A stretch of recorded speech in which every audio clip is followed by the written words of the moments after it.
Welcome, everyone. We're diving into a topic that's been stirring debates around the world. Who really gets to speak in our so-called democracies? And to make it even more interesting, we'll draw a parallel between this global issue and the recent indefinite removal of Jimmy Kimmel from ABC. Let's set the stage.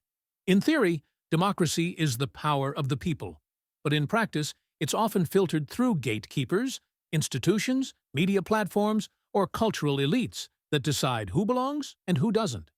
The paradox is that while democracy promises inclusivity, certain groups, or even individuals, can be pushed aside, labeled as unfit, and effectively cancelled.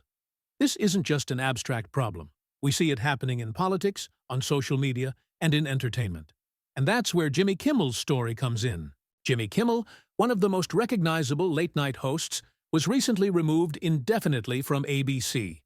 While the network framed the decision around internal strategy and controversy management, many are asking, is this just corporate maneuvering, or is it a form of cultural cancellation, deciding that a voice no longer deserves the platform it once had?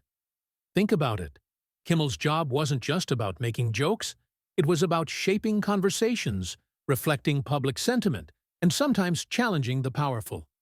By silencing him, ABC isn't just changing its lineup.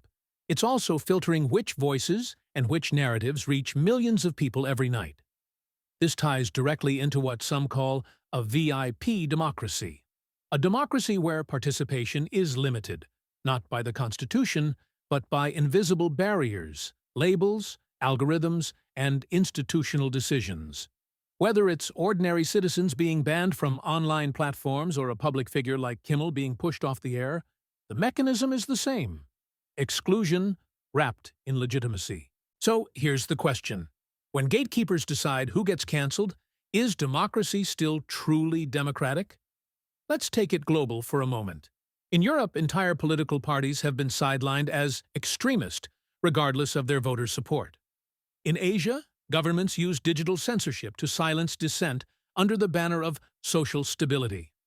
On American campuses, speakers are sometimes shouted down, not because of weak arguments, but because their ideas don't align with the dominant culture. And now, in Hollywood, we see the same principle applied to someone like Jimmy Kimmel. The analogy is clear. Whether it's politics, academia, or entertainment, the power to filter voices has become the real power.